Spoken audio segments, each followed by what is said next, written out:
Bonsoir. Est-ce qu'il y a des annonces de service, maître Rogier? Aucune. Non. On prépare les 20 ans d'EDF ce printemps, mais par ça. Ah oui, et ils ont un nouveau web designer. On peut aussi remercier au passage notre ami Marc Versted, là, qui est Pour une fois, fait quelque chose. Qu'est-ce qu'il a fait? J'ai mis à jour le site. Tu as mis à jour le site, mais tu n'as pas envoyé l'invitation. Ouais. Mais lui, il va faire le... L'existence d'un geek tatoué, Pascal Bouillet, qui est prêt à collaborer pour aider Marc dans ses activités physiques et variées de soutien à l'EDF. On avait la transition avec notre ami Frédéric qui avait assuré des choses pendant pas mal d'années, est un peu chaotique, on va dire. On n'a pas fait aussi bien que l'on aurait voulu. Enfin, merci de l'aide et ça va. Alors, le prochain DBF, c'est janvier. Le 9, je crois. Le 9. Non. Non. C'est pas le même. Ça sera le 2. Ça sera sûrement pas le 2. Non. Ça doit être le 6, un truc comme ça. On parle du 6. Voilà, 6 janvier. Voilà, on joue le 6. Bien, ce soir, notre invité est un vieil ami, enfin, un ami de longue date. De longue date. Le vieux ici, c'est moi. Un ami de longue date, Claude L'Église, qui a une carrière, une vie vraiment intéressante, avec des facettes qu'on va essayer de parcourir tous les deux. Alors, on va commencer par la biographie. Tu es né où? Avenue Foch, Paris 16e, dis-moi, c'est ce que mes parents m'ont dit. J'ai passé toute ma jeunesse à Versailles. D'accord, à Versailles. Et tu as été aux arts et métiers. Oui. Donc tu es un vrai ingénieur. Parce que c'est ce que les Gazards, disent. C'est vrai. Mais pour dire Usiné. Mais bien sûr. Pas forcément. Mais Pas forcément. à vrai dire, j'ai pratiqué le métier d'ingénieur pendant exactement 3 mois. Parce qu'autant l'école était passionnante, c'était vraiment très intéressant ce qu'on faisait à l'école. Mais une fois qu'il a fallu faire ça tous les jours, au bout de 3 mois, j'ai dit ok, il faut faire autre chose. Mais pendant ces 3 mois, qu'est-ce que tu as fait? J'écrivais des logiciels de test pour des microprocesseurs, j'étais très instrument. À Villeneuve-Loubet. Cafétéria, il y avait la vue sur la Méditerranée. Et tu as fait du bateau? Ouais, la planche à voile. T'en fais toujours? Ah, ça fait longtemps. Donc tu es passé du métier d'ingénieur au métier de... Ensuite, à à Texas, c'est de planification de production. Il y avait une belle usine dans le temps de Villeneuve-Loubet et il fallait charger l'usine, décider qui allait acheter quoi, etc. Tu allais voir les clients? Oui, de temps en temps. Ouais. Qui est-ce que tu avais comme client à l'époque? Oh, il y avait des tas de gens. J'oublie les noms. IBM, HP, Il y avait Thomson. Non, il y avait un jeu qui s'appelait Simon. C'était un truc circulaire comme ça, avec avec 4 touches de couleurs. On a un spécialiste des jeux ici. C'était notre plus grand volume. C'était un truc, on en vendait ça pour $1,05 le circuit intégré ou quelque chose comme ça. C'était notre plus fort volume. Ouais. Simon Says. Simon Says. Mais j'ai appris ma première leçon de marketing chez eux. On vendait un circuit intégré dont j'oublie la fonction en 3 zones de température. Commerciale, donc de 0 à 50 ou 45. Industrielle, de moins 10 à plus 60, j'invente. Et militaire, de moins 25 à plus 100, comme ça. C'était la même fonctionnalité, mais de valeurs différentes. Mais c'était un truc de très petit volume. Alors ce qu'ils faisaient, ils fabriquaient tous les circuits à la norme militaire. Ils les mettaient sur les étagères dans l'entrepôt sans les marquer. Et quand le client passait commande, on marquait à la demande. Et voilà. Et c'était plus facile à gérer l'inventaire, et ça coûtait moins cher de faire ça comme ça. Et c'est la première fois que j'ai été exposé à ce genre d'idée. Je me dis, waouh, ça c'est super intéressant le concept. Ah oui, c'est un peu comme les fonctions des logiciels. Ouais. Tout est dans le logiciel et puis on développe la version pro, on débloque la version pro. C'était l'équivalent. Très bien. Et tu restais combien de temps chez Pas longtemps, 1 an. Un an? Je me suis rendu compte très vite que toutes les grandes décisions n'étaient pas prises en France. Et bien qu'on ait une usine, des vendeurs, du marketing et tout, toutes les décisions étaient prises au Texas.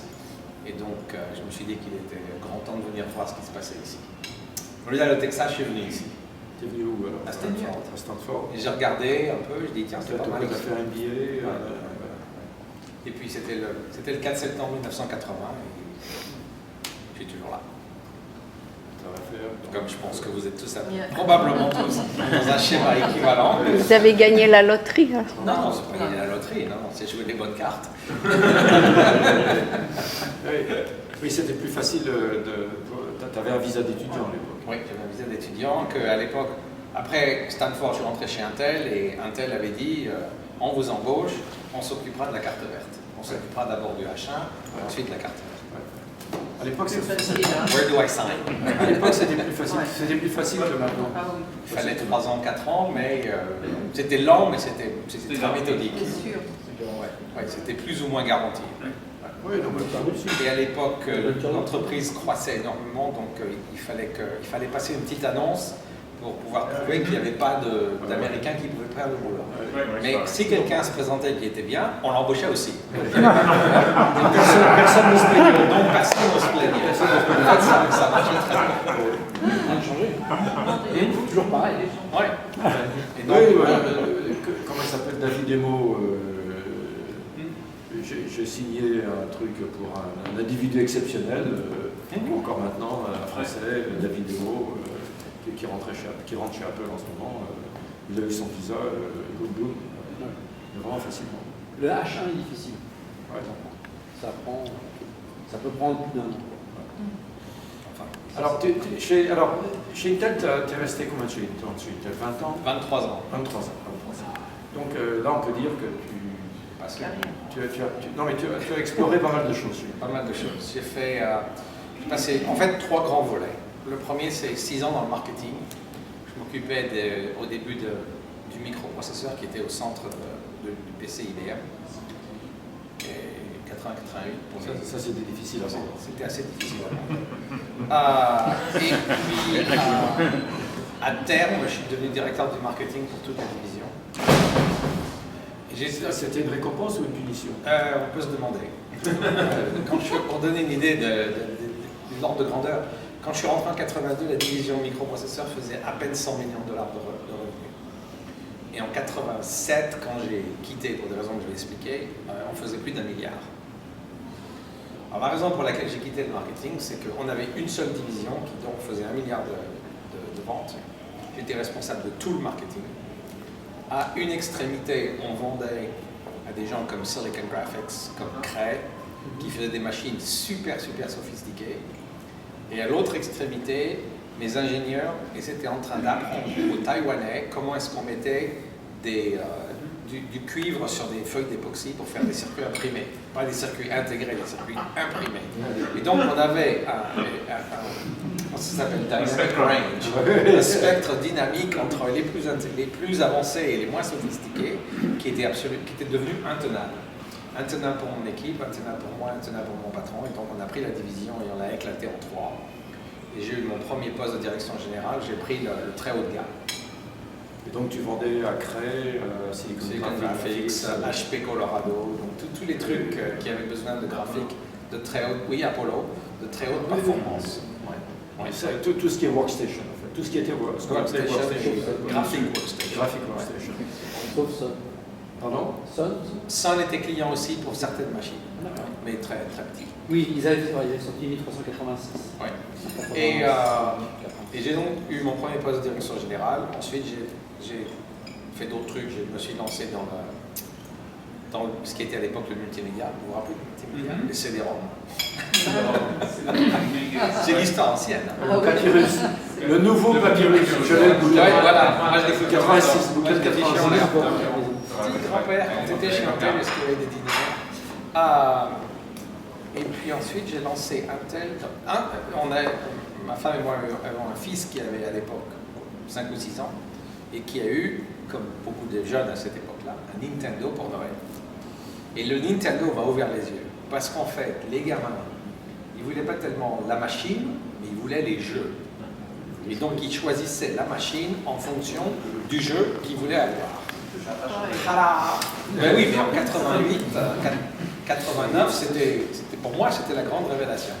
Et donc, je suis allé voir mon patron et je lui ai dit, Intel n'a aucune relation avec les développeurs de logiciels.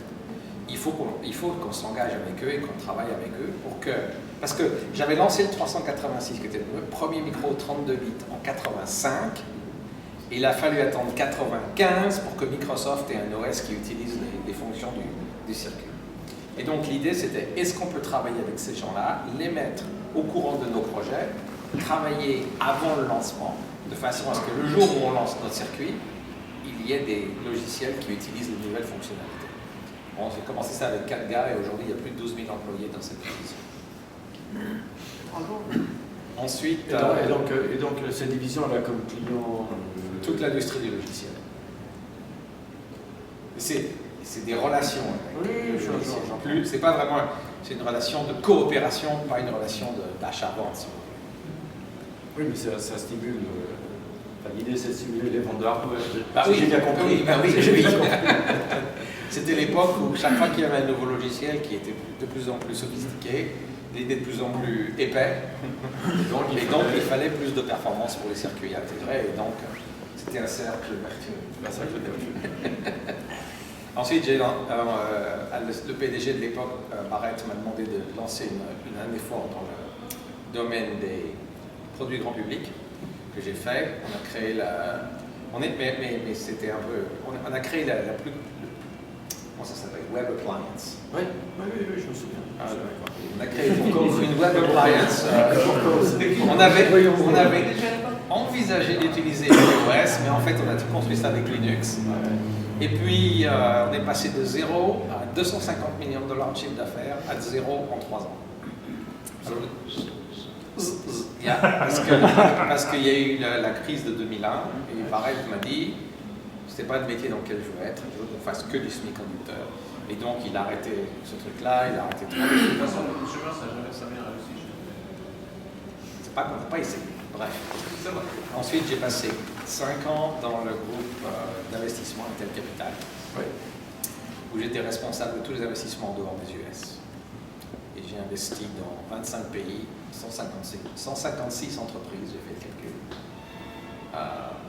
Des tas de choses, surtout du logiciel, pour aider encore la relation avec Intel. On crée l'allemand. Quelques trucs de hard, mais surtout du logiciel.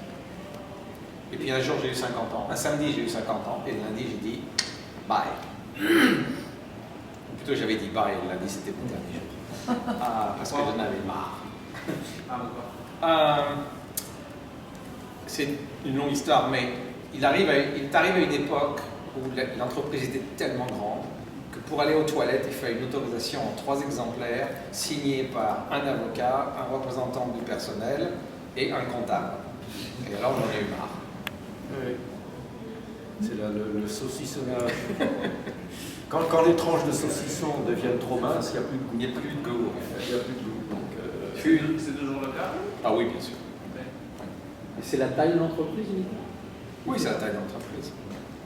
Et bon, c'est un sujet qui m'intéresse, on peut en parler beaucoup, mais d'une façon générale, à mon avis, c'est pas qu'il y a une entreprise qui embauche tous les gens bien et une autre qui embauche tous les cons. A priori, quand on a 100 000 employés, on a une répartition à peu près. On a une courbe internationale. C'est pas qu'on a que des cons. Mais quand on a une entreprise de 200 millions de dollars par an, on prend des risques. Et l'équipe de direction, elle est motivée par la prise de risque et par la réussite. Quand c'est une grosse entreprise de 40 ou 50 milliards de dollars par an, le PDG, il est motivé par « whatever you do, don't fuck up ». Okay? Et donc, surtout pas faire de conneries, et donc on prend surtout pas de risques. Et donc, on crée des systèmes. Chez Intel, le département de la finance, c'est un peu comme le KGB, c'est un peu comme le Stasi en Allemagne de l'Est. c'est bien. Ils savent. Chaleureux. C'est très chaleureux. Mais surtout, il y a l'organisation, il y a l'organigramme traditionnel qui dit qui travaille pour qui, mais il y en a un en parallèle, avec tous les gens de la finance qui ont des connexions partout dans Ils ont un espion partout. Ils ont un espion partout. Et à l'époque, je ne sais plus comment c'est maintenant, ça fait presque 10 ans que j'ai quitté. Tous les vendredis après-midi, tous les gens de la finance envoyaient au patron une petite note sur qui avait dit quoi cette semaine. Donc bon, alors à l'époque, il y a Sarbanes-Oxley, ok. Le CFO, il faut qu'il signe les résultats financiers. Donc le gars, il essaye de se protéger un peu. Il dit non. Il suffit de dire non. Donc en fait, la culture de l'entreprise avait changé complètement. Et vous pensez que c'est toujours le cas aujourd'hui? Oui, bien sûr. Alors, justement, Nous aussi. avec, Je le fais. difficile de changer une culture. Mais Changer une culture, c'est pas facile. Mais pour essayer de prendre un peu de recul, moi je compare, ou plutôt je mets dans le même sac, Intel, Microsoft, Dell, Cisco. Okay? Pour moi, c'est les grandes entreprises des années 90. Et HP. Mais HP est plus ancien. Moi, je regarde Intel, 40 ans d'histoire.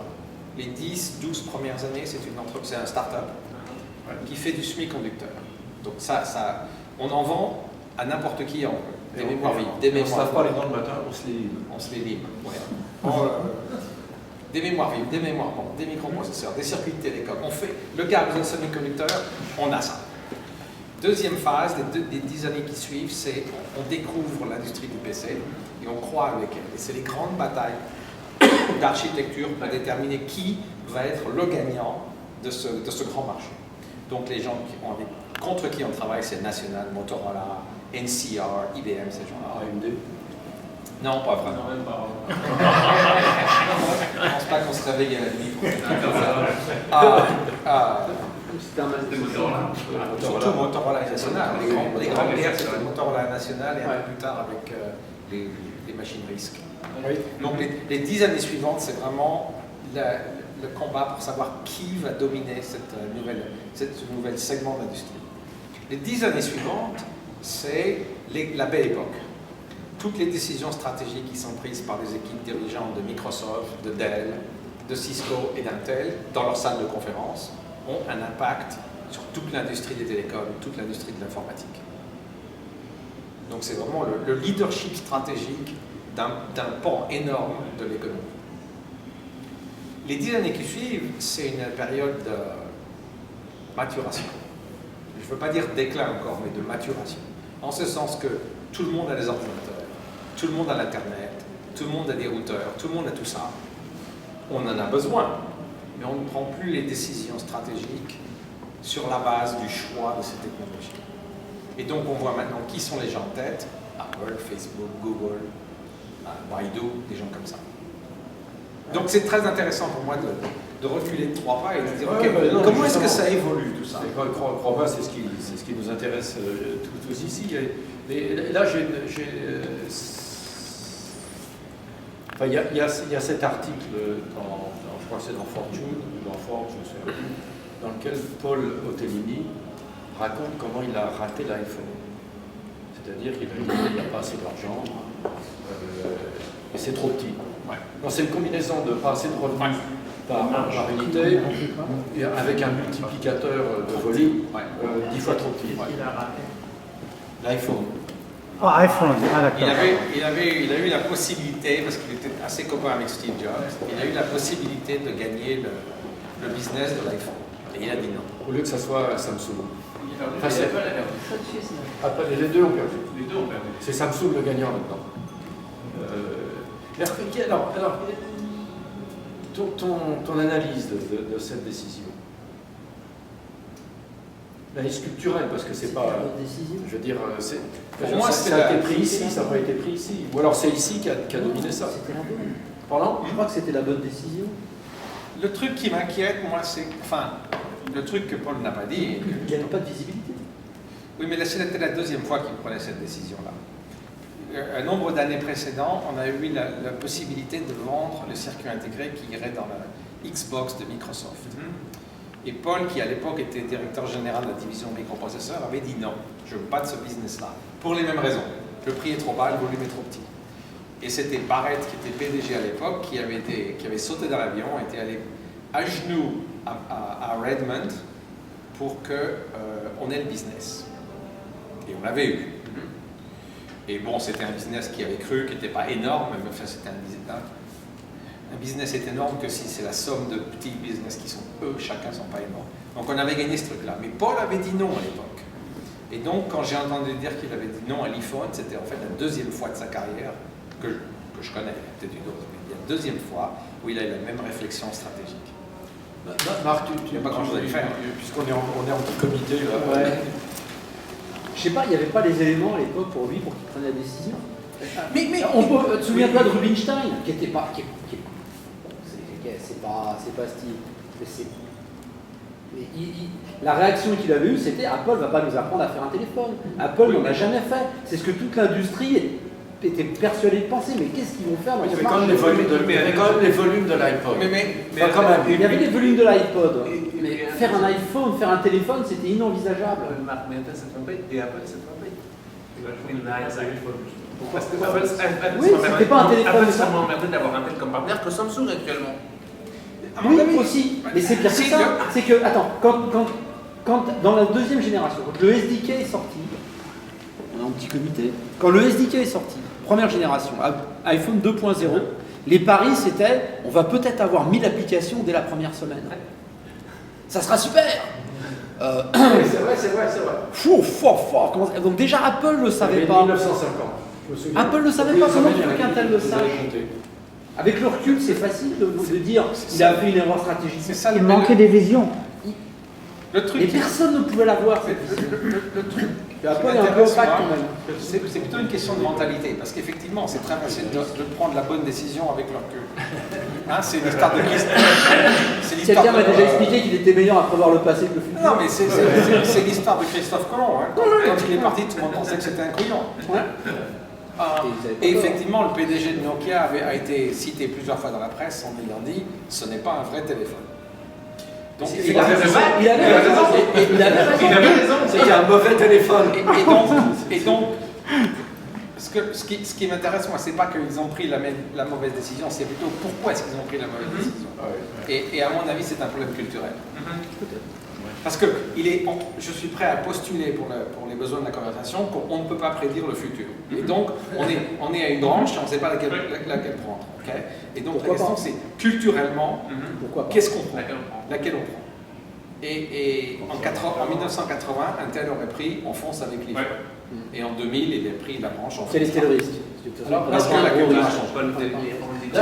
La décision, elle a été prise combien de temps à l'avance? Avant la sortie, parce que quand on voit l'iPhone, quand on voit Steve montrer l'iPhone, là on peut commencer à se gratter la tête. Maintenant, les protos d'un an avant, je les ai vus. J'en sais rien. Les trucs qu'il y avait. Mais c'est pour ça que je dis, c'est pas le genre de décision qu'on prend avec des équations. C'est une décision culturelle. Ouais. Enfin, à côté de ça, base de la je sais décision. pas si tu l'as su, mais le gars qui a fourni le touchscreen. Corning Glass, oui. Ouais, je les connais parce que j'étais au bord de Logic avec Debbie Riemann qui était aussi au bord de cette boîte-là. Le gars a fait la discussion avec Steve, il n'avait pas le produit. Steve savait qu'il ne l'avait pas. Et ils se sont d'accord, on tape, on le fait. Oui, mais c'était le temps de... Oui. Justement, c'est le... Alors, je vais dévier un peu... Dévions.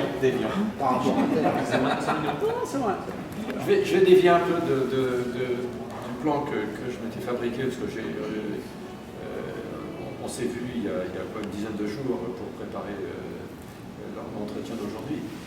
Je vais te poser une question complètement différente. Pourquoi est-ce que tu n'es pas professeur à Harvard ou à Stanford Business School? J'ai pas de doctorat. On n'est pas en France. On n'est pas en France. Non mais sérieusement, parce que si tu veux, quand j'entends tes analyses, du Kriegspiel, du board game, ça serait mieux par exemple que ton copain David Yoffie, qui est quand même un gros con. En l'absence de données, je m'en passe de Il est commentaires. encore plus petit que moi. Comment? Il est encore plus petit que moi, David Yoffie. Tu le connais, puisque c'est un administrateur d'Intel. Je le connais. Administrateur d'Intel. Je me lance dans un... Bon, maintenant, je fais je ne suis pas prof ni à Harvard ni à Stanford. Je travaille pour SRI à temps partiel. Et un des trucs que je fais beaucoup, c'est que je circule dans le monde entier pour essayer d'aider les gens à créer des entreprises et à innover. Parce que vous connaissez le truc traditionnel, l'ingénieur, le scientifique a inventé les granules bleus de deuxième génération. Et alors, c'est formidable. Le monde entier a besoin de granules bleues. Et alors, ils pensent que les gens vont s'aligner à la porte pour venir acheter. Et ils vont regarder, il n'y a personne. C'est de vous dire à quel point les clients sont cons. Donc, et ça, c'est un phénomène qu'on trouve dans le monde entier. Et donc, on a un programme, on va avec les universités, rencontrer les universités, les centres de recherche. Et on leur explique comment est-ce qu'on transforme l'invention en innovation, c'est-à-dire en quelque chose qui crée une nouvelle valeur pour un client et qui a un business model qui est sustainable, comme on dit ça. Alors, quelles sont les questions que tu leur poses? Alors, il y a une méthode relativement organisée pour faire ça, mais le truc le plus fondamental, c'est qui est le client, de quoi a-t-il besoin et quelle valeur amenez-vous. Alors, pour revenir à la question que tu as posée, en fait, après avoir fait ça à l'université en Finlande, à l'université de Tokyo, à l'université de technologie en Malaisie, à l'université en Chine, je dis, tiens, mais les petits arts et métiers qui viennent l'été là, pour voir en stage, ils ne comprennent rien à l'entreprise et ils ne comprennent rien à la création d'entreprise. Et donc, avec Ben Amour, on est en train de mettre en place un cours où on crée une classe. Vous connaissez Ben Amour. Et donc, on est en train de mettre en place un cours, on a l'accord du patron. À l'INSEAD? Non, à l'ENSAM, aux arts et métiers. Aux arts et métiers. Et on va essayer de faire 30 élèves au mois de mars dans un séminaire d'une semaine où on leur fait qu'est-ce que l'entreprise, pourquoi l'entreprise et comment est-ce qu'on innove. On va leur apprendre, on ne va pas leur parler de techno, on va leur parler de clients, de taille de marché, d'étapes de croissance de l'entreprise, comment est-ce qu'on évalue de combien d'argent on a besoin, etc., etc. Si on arrive à en polluer 2, c'est bon, qui vont créer 2 entreprises, on aura gagné la semaine. Ça devrait, La question, c'est au bout d'un an, combien il y en a qui sont. Alors, si ça marche, le patron de l'école veut qu'on augmente ça et qu'on fasse ça pour un beaucoup plus grand nombre d'élèves. On va voir. Ouais. C'est bien ça. Alors, parle-moi un peu de la Chine, parce que tu m'as raconté, je zigzague un peu, mais vous allez voir pourquoi, qu'avec ton épouse, qui est ici présente, bonsoir, tu allais en Chine comme ça. Comme ça. Alors raconte-nous. C'est une sorte de... C'est inexplicable. J'ai commencé à faire des affaires en Chine pour Intel en 91. On avait un bureau à Shanghai, la route devant n'était pas pavée. Et je suis allé en Chine, je sais pas, 20, 30, 40 fois pour affaires. Et puis depuis longtemps, je me dis, ce serait quand même bien si je pouvais communiquer avec ces gens. Et donc avec Cindy, on a commencé à apprendre le chinois ici par l'intermédiaire de l'école française à Palo Alto, leur classe pour adultes, il y a maintenant 6 ou 7 ans. Et donc on faisait des classes de chinois tous les lundis. Et puis un jour on a dit quand même, on est arrivé à un plateau. Alors on va aller en Chine. Et donc on a dit bon, on va y aller pour 3 semaines, 3 mois, et puis on y a passé 1 an. On a passé 1 an à aller à l'école tous les jours, à l'université de Pékin, et on a appris le chinois. Un seul truc à vous dire, c'est que ça s'oublie beaucoup plus vite que ça. Quand je suis revenu, C'est asymétrique. oui, la courbe est comme ça, et ensuite comme ça. Quand on est revenu ici en juillet, il y a 18 mois, je pouvais lire probablement 2500 caractères. Et je pense que j'en ai déjà oublié la moitié. Et le plus écœurant, c'est quand je regarde un truc, je dis ces caractères-là, je les connais. Je sais que je les ai appris. Je n'ai aucune idée de ce que ça veut dire. Et je n'ai aucune idée de comment on les prononce. Mais je suis certain que je les ai appris. Les Chinois, c'est ça. Que j'arrive pas à les lire. Non. Est-ce que eux arrivent aussi à lire 2500? Ah oui, oui. Ouais. Oui, les Chinois éduqués vont lire au moins 5 livres. Alors le truc... c'est beaucoup plus que du vocabulaire en français. Alors. Le truc qui va vous paraître totalement évident une fois qu'on y réfléchit 30 secondes, c'est que chaque domaine a son vocabulaire. On peut parler de cuisine, d'énergie solaire, d'automobile, de construction en béton armé. Chaque domaine a son vocabulaire. Et si on ne connaît pas ce vocabulaire, on ne peut pas communiquer. Et donc, en fait, on arrive assez rapidement au point où on peut aligner des phrases. On ne peut pas avoir une conversation profonde avec des gens qui viennent d'un domaine différent. Et donc, il y a besoin de créer un vocabulaire, et ça prend très longtemps. Ma sœur m'a suivi un an après, elle est à Los Angeles, elle est CFO d'une boîte.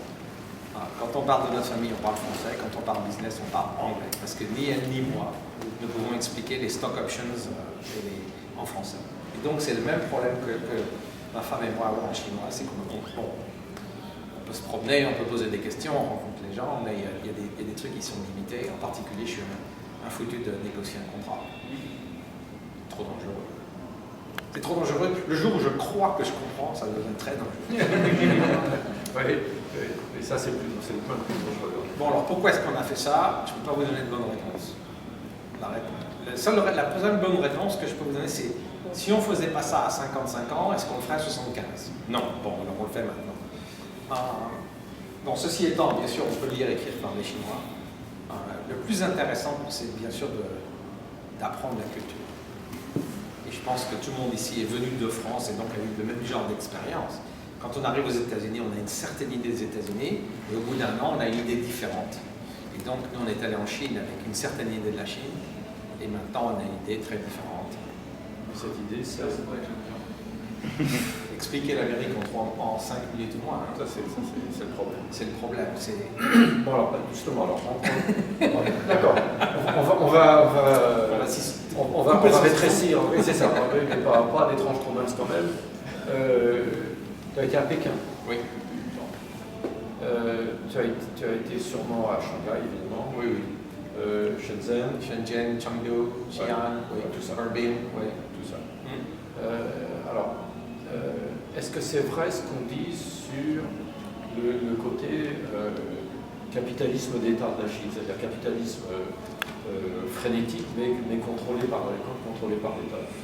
Ou est-ce que c'est complètement une image d'Épinal véhiculée par les médias américains? Ok, il y a deux aspects totalement différents à la réponse. Il y a une sorte de pacte non écrit entre le gouvernement, entre le Parti communiste et les Chinois, qui dit, d'un point de vue économique, vous pouvez faire ce que vous voulez. On vous laisse tranquille. Enrichissez-vous, tout va bien. D'un point de vue politique, c'est nous qu'on s'en occupe. Et si vous racontez des bêtises, le coup près va tomber. Donc, les gens qui veulent créer des entreprises, que ce soit un salon de coiffure ou une entreprise de 10 milliards de dollars de revenus, d'une façon générale, le gouvernement la fout là. La minute où il sort un drapeau marqué « Libérer le Tibet », alors là, direct en prison, passez par la Donc ça, c'est... Où il demande des commissions du gouvernement.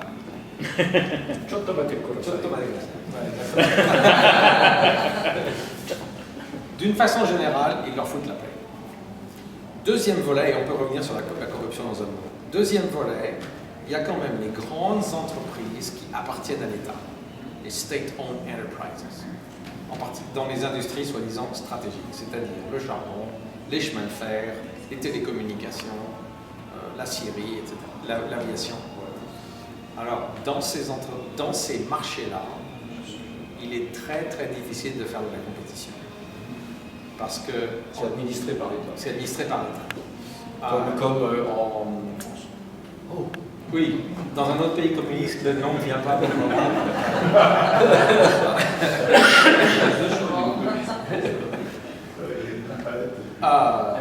j'ai essayé de faire un grand deal de 50 millions de dollars de solaire dans une province au milieu de la Chine. On était de loin les plus qualifiés techniquement pour faire ce projet-là. Et on l'a perdu à une société qui appartenait à l'État, parce qu'ils avaient leur passion. Donc, il y a ces deux aspects. Maintenant, pour revenir à la question que tu as posée, je crois, la façon dont Cindy et moi avons compris un peu les Chinois moyens, il y a toujours qui ne sont pas d'accord, mais le chinois moyen, ils sont relativement confortables avec cette idée qu'on ne critique pas le parti. Il y a deux choses qui vraiment les emmerdent royalement et qui, à mon avis, là c'est l'opinion, pourraient créer des problèmes importants. Un, la corruption.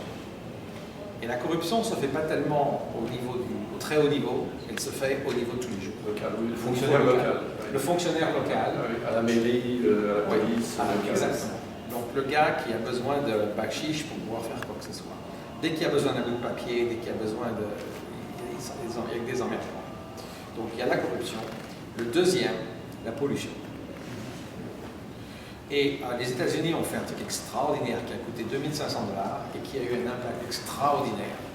À l'ambassade de Pékin, il y a un détecteur de particules et tous les heures, il envoie un tweet qui explique quelle est la concentration de particules sur la machine. Et alors, il y a une page web, il est écrit en très gros caractères.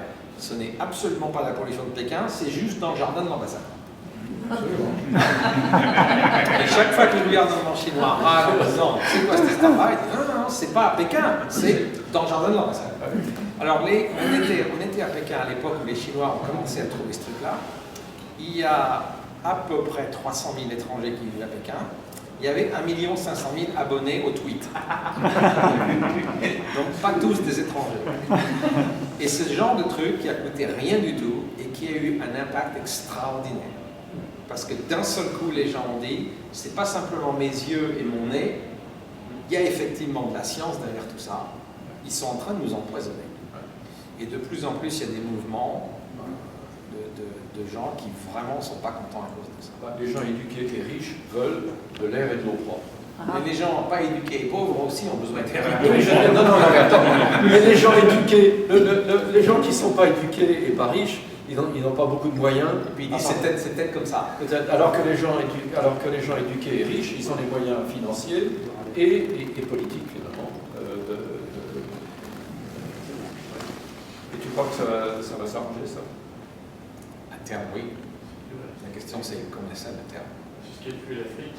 La Pardon? corruption, c'est ce qui a tué l'Afrique et la corruption du middle management. Ouais.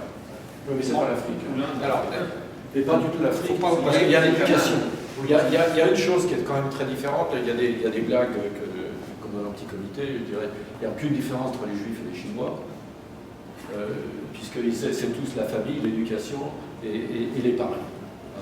Donc c'est facile à dire compte tenu de mon ethnie personnelle. Mais en tout cas, il est sûr que la famille, l'éducation et l'épargne, c'est pas l'Afrique. Par contre, qu'est-ce que tu penses des problèmes ethniques en Chine? Tu en as vu ou tu n'en as pas vu? Pas grand-chose. On en a vu un peu. On était au Tibet le jour du 60e anniversaire de la PRC, de la République populaire. Et il y avait l'armée partout. On est allé au Xinjiang, où il y a des musulmans, où c'est 90%. C'est les Ouïghours, 90% des musulmans. C'est comme tout, hein. Il y a probablement 98% de gens qui vivent leur vie de tous les jours et qui ça les inquiète pas, et puis il y en a que vraiment ça embête. On a quand même eu des discussions super intéressantes au Tibet, et c'était avant d'aller à Pékin, où en fait les gens nous ont dit, vous savez, quand c'était avant Mao, avant le Dalai Lama, avant que Mao arrive avec l'armée rouge, et quand c'était le Dalai Lama, il n'y avait quand même que 3 emplois disponibles. Garder les yaks, faire pousser du barley, c'est quoi, du houblon, ou moine. Ok, l'orge. Et quand Mao est arrivé, 30% de la population active, hommes et femmes, étaient dans les temples à rien faire. Alors que maintenant, et donc les gars nous ont dit, mais alors maintenant, nous, on peut faire des tas de choses. Donc ça, c'est un truc, on n'avait pas pensé à ça. L'autre truc dont on entend beaucoup dire des choses ici dans la presse américaine, c'est les Chinois envahissent le Tibet.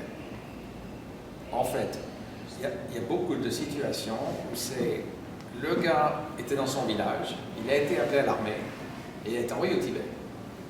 Il passe 2 ou 3 ans au Tibet dans l'armée Et puis, il est libéré. Et il dit, qu'est-ce que je fais maintenant? S'il rentre dans son village, il n'y a pas grand-chose à faire. Il dit, tiens, ici, là, à Lhasa, il n'y a pas assez de coiffeurs pour les gars. Donc, il ouvre un salon de coiffure. Et il y a une grande quantité de Chinois qui sont installés à Lhasa, qui sont venus comme ça, et qui sont venus et restés. Parce qu'ils ont dit, tiens, il y a moyen de faire des choses. Bon, il y a des petits avantages. Si on habite au Tibet, on peut avoir 3 enfants. Évidemment. La démographie, c'est le développement de la démographie.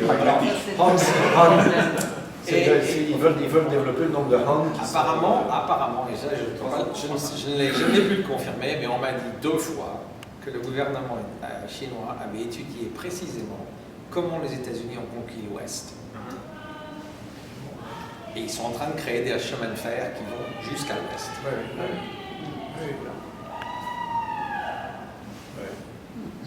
Est-ce qu'on a l'impression que stratégiquement les Chinois pensent réellement à plus long terme qu'aux US ou pas? C'est comme au niveau des partis. Est-ce qu'au niveau des boîtes, on le ressent ou pas?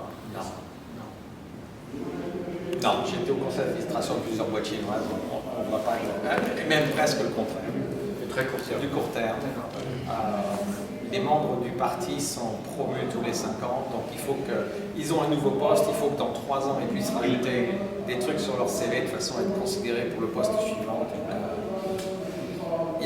Non, c'est pas plus stratégique qu'ici. Il y a de la patience peut-être, mais ils ne sont pas beaucoup plus stratégiques. Non. Enfin, prenez tout ce que je dis avec la quantité de scènes nécessaire. Alors, on va encore changer de sujet, on va parler de voitures. Non mais voilà. Question piège. Non. Moi je me souviens quand tu étais venu nous voir chez lui, tu avais une Taurus SH. Ah, j'ai pas oublié. Ça fait un moment ça. Oui, bah oui, ça fait Moteur Yamaha, des quelques années, à peu près 20 ans. Et donc le 3 janvier, on te livre quoi? Porsche GT3. Moi qui remplace une. Si quelqu'un cherche une Porsche. Ici ou là-bas? Comment? Elle est livrée ici ou vous allez la chercher à non, livré. Je ne veux pas me promener en Europe avec une Porsche. Même en Allemagne? Moi je suis allé en Allemagne. Peut-être en Allemagne. En Allemagne, je crois que ça va être cool. Il ne faut pas sortir de l'Allemagne. On peut aller en Allemagne, mais il faut aller en Allemagne et en Suisse. Il faut aller en Allemagne et en Suisse. Quoi? Oui, en Bavière. Non, mais en Allemagne et en Suisse, ouais. Et le gars m'a la déconseillé parce qu'elle va être livrée en janvier. Il m'a dit si tu vas la chercher là-bas, il va falloir avoir des roues et des pneus d'hiver. C'est obligatoire. Oui, c'est vrai. Alors que les roues elles sont larges comme ça et il y a pas moyen de pneus d'hiver bien sûr. Bref, si quelqu'un veut acheter une Porsche GT3 de 2007, blanche, très bon état, entretenue par le dealer, utilisée tous les jours. Et conduit par une vieille dame qui faisait juste ses courses le dimanche. Non, J'espère qu'elle a un peu tourné sur ça. 2 jours, c'est tout. Et j'ai les enregistrements pour prouver que le moteur n'a jamais été en survie. Et alors tu m'as dit aussi quand même que tu avais aussi refait avec soin une Porsche réelle qui a presque 50 ans. 1965. Alors je veux pas trahir tous les secrets, mais nous avons 2 fils et avec le jeune, il y a eu une époque où la relation entre lui et moi, c'était loin d'être idéale. À 14-15 ans.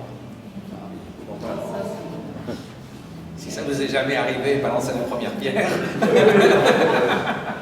Et donc, quand il a eu 16 ans ou 17 ans, je ne sais plus, j'ai acheté une Porsche de 1965 qui avait besoin d'un bon coup de main. Et lui et moi l'avons remis en place. Remis en état de façon à ce qu'on puisse rouler avec. C'est une 911 et on l'a transformée en voiture de piste. Donc depuis, ça fait 10 ans maintenant, j'ai une... Tu as changé l'allumage. Oui, changé d'allumage, repeint tout, changé de siège, mis des ceintures de sécurité sérieuses, une cage, des freins qui freinent, enfin bref, plein de choses. Et donc on a eu une voiture qui est dédiée au circuit et je lui ai appris à conduire sur le circuit. Donc on a une voiture qui fait que ça. le plus intéressant, c'est qu'il a découvert que papa connaissait des trucs que lui connaissait pas. Mon Dieu. Mon Dieu. Énorme surprise.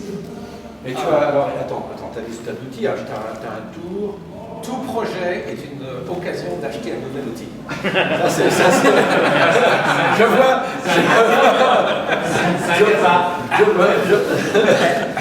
C'est comme ça. Tout projet est une bonne raison. Et donc, tu as tout, quoi. Oh, j'ai assez de choses. Tu as assez de choses, par exemple. Un tournevis. Tu as de quoi caler un vieil allumage. Ah oui. Bien sûr. Avec la stroboscopie, contrôleur Ondwell. Oui, oui. Bon, ça c'est normal. J'ai une clé dynamométrique que j'avais achetée à l'école, j'ai encore le bout de papier, 1975. Facom. Vous connaissez Facom?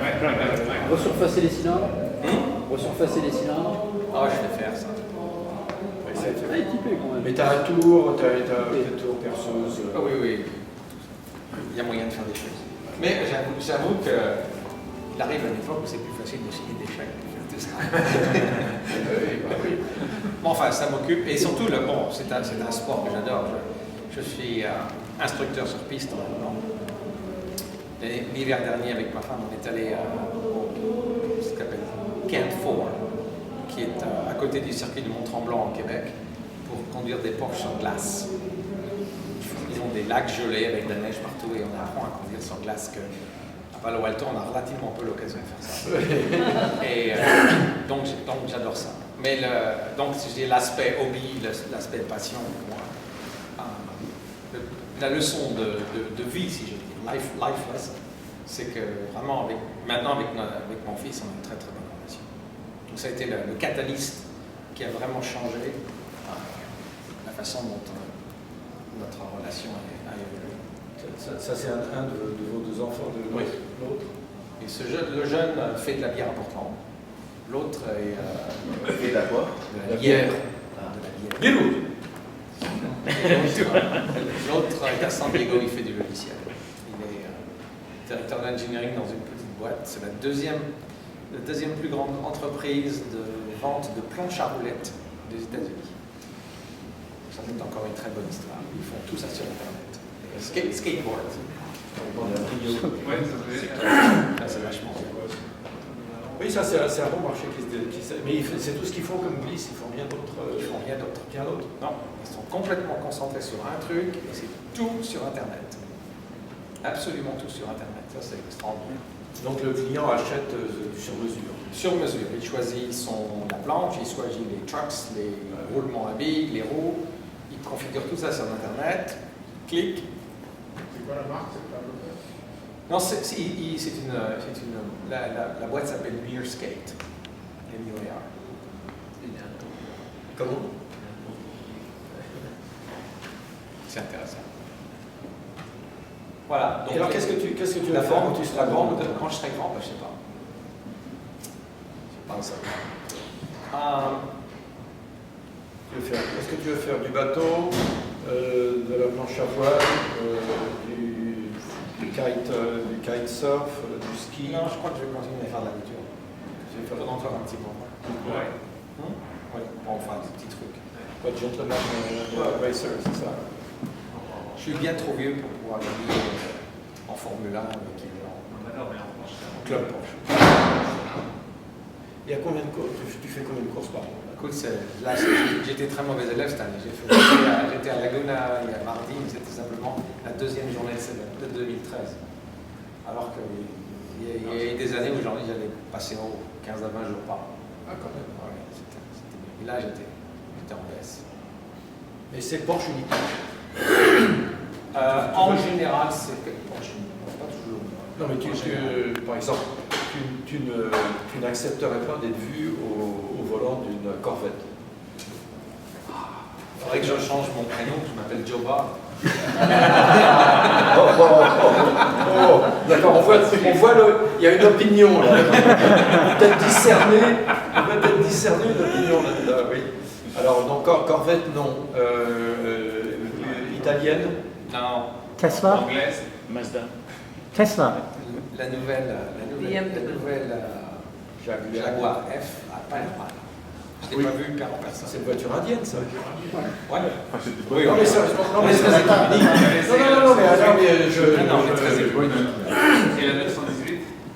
Ah non, ça c'est très au-delà de mes budgets. On peut l'essayer. Et puis elle est moche. Moi, je peux l'essayer. Non, je connais pas de gens qui ont accès à ce genre de choses.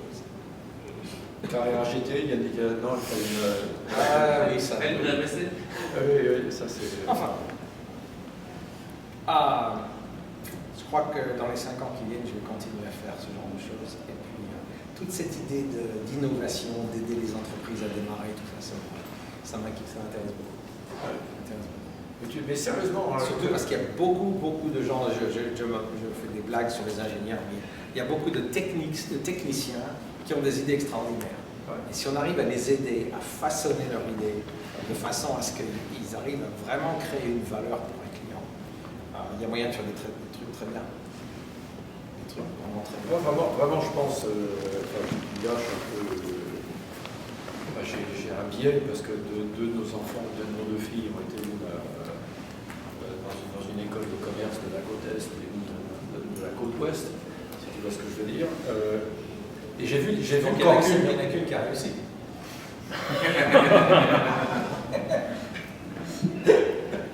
la plus jeune qui sort de Stanford travaille chez Box. Et j'en entends parler assez régulièrement. L'autre travaille chez Google. C'est pas pareil. Il y en a une qui a un profil de consultante, qui parle. Elle parle comme un consultant. Elle était au BCG avant et après HBS. Et elle est chez Google. Elle parle comme Sophie. Je prends les paris d'ici 5 ans. Oui.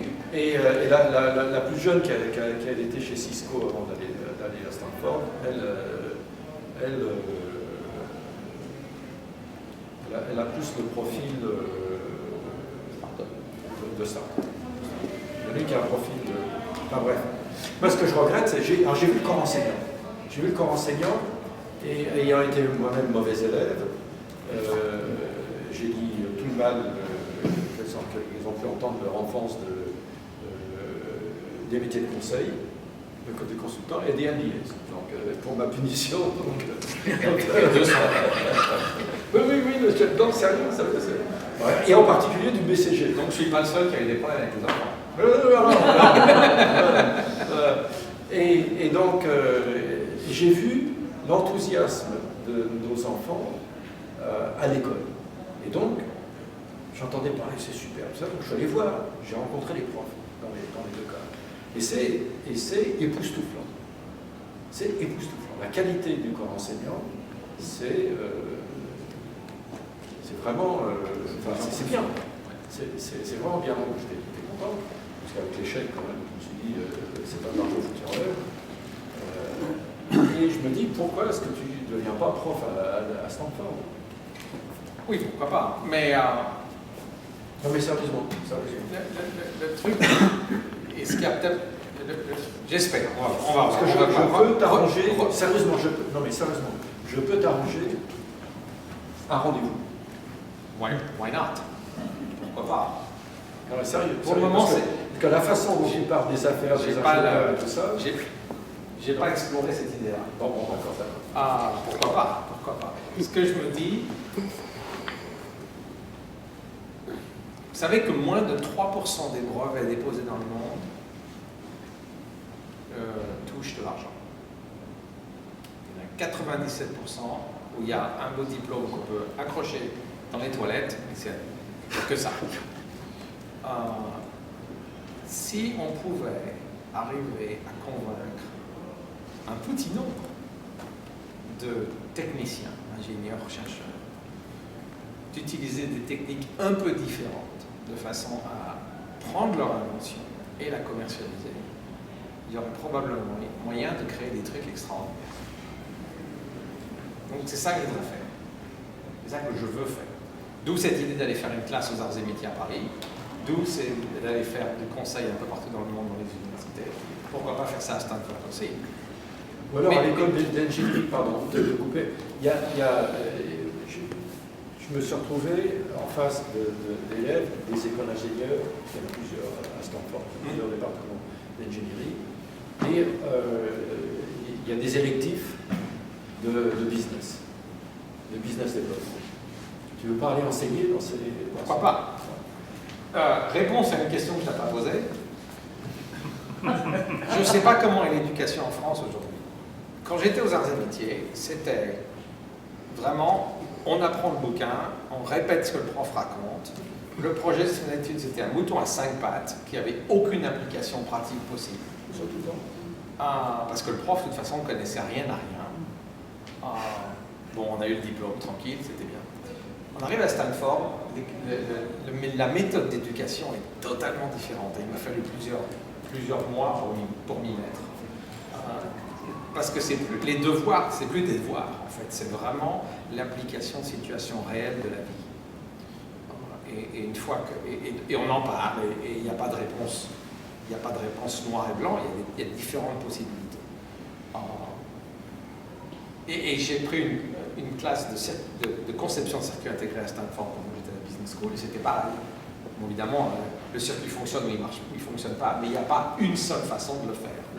Il y a différentes méthodes pour approcher ça, qu'on n'avait pas du tout appris en France. Alors, dernière partie de la réponse de la question que tu as posée. En Chine, ils sont fous furieux. Il faut tout apprendre par cœur. Et que ce soit en classe de langue chinoise, en classe de comptabilité, en classe d'informatique, on apprend tout par cœur.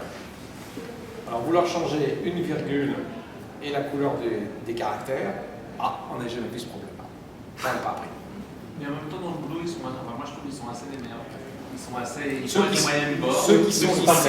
Ceux qui sont en Chine. Moi, je sais qu'ils sont en Chine. Moi, j'ai des boîtes de fabrication très simples en Chine et ils sont très démerdards. Ils ont des machines qui datent des années 30. Ils connaissent par cœur. Nous, on a été vraiment choqués à l'université de la façon d'éduquer les jeunes. Mais je parle pas de l'éducation, je parle au niveau entreprise. Ouais. Écoute, on va d'abord, je vais te remercier de te livrer à ce processus. Et puis je vais te livrer maintenant aux questions. Et alors maintenant, dans le Green Tech. Alors oui, j'en ai pas parlé. J'ai lancé une entreprise de solaire en 2007. On vend de l'électricité. Alors je me suis dit très rapidement en regardant le solaire qu'il n'y avait rien à faire dans la techno. La techno, c'est toutes les commodités. Et donc, on va acheter des technos qui vont bien et on va faire un montage financier. Et en fait, ce qu'on a fait, c'est qu'on a fait des projets de 1 mégawatt qu'on a fait financer par des tierces personnes. Et ensuite, on est allé voir les gars et on a dit voilà, on va mettre des panneaux solaires sur votre installation en échange d'un contrat de 30 ans pour que vous achetiez ce qu'on fabrique. On a fait une très belle installation, la station d'épuration d'eau de Hollister.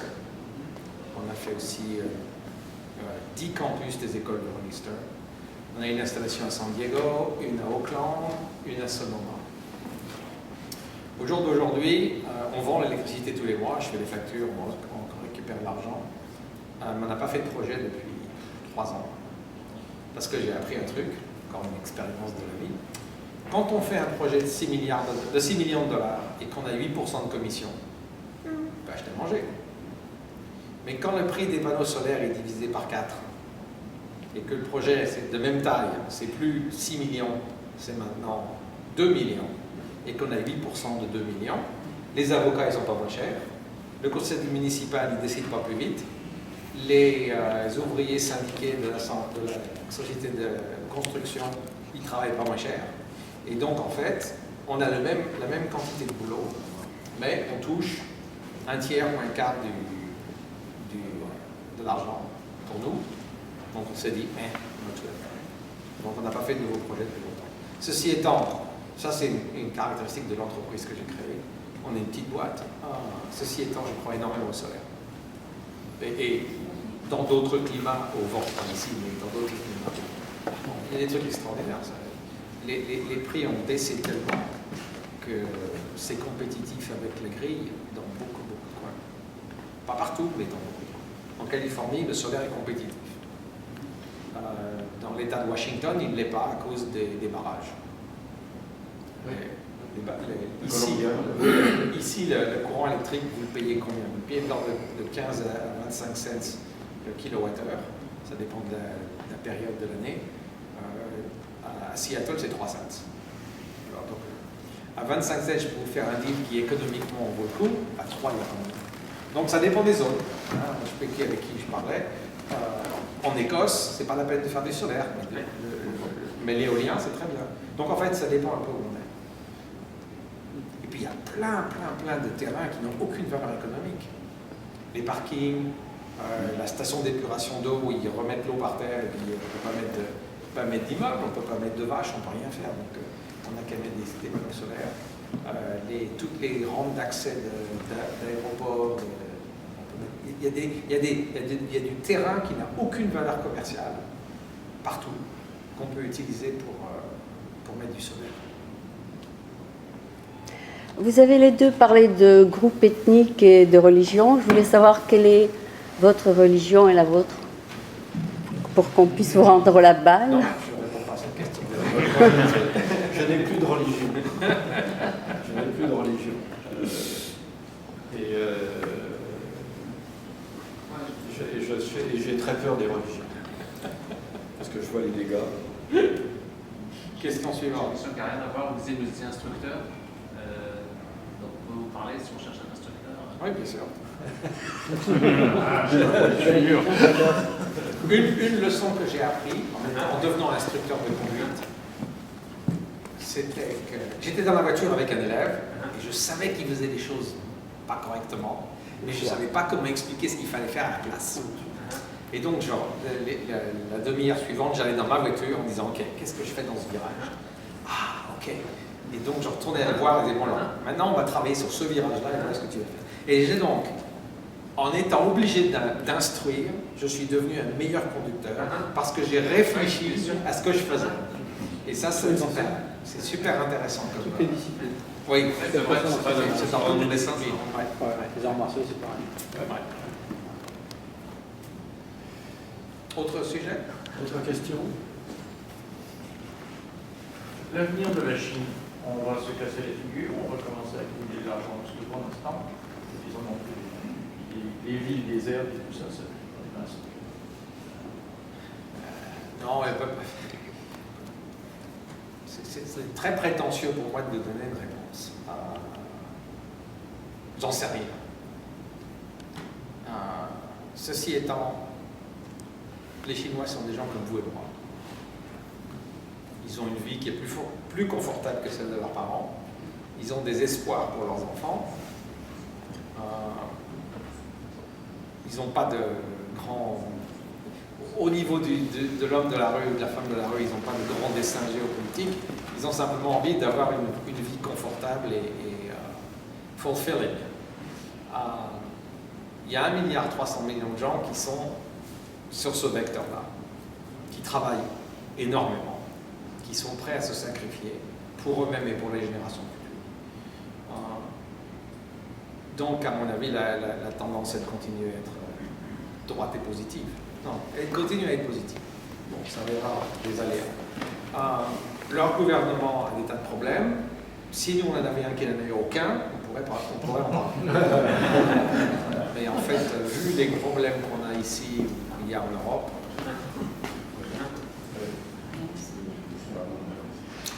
oui, les politiciens n'ont pas le monopole de la connerie.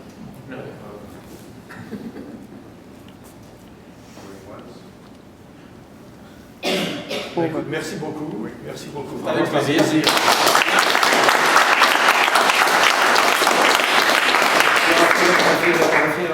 J'allais dire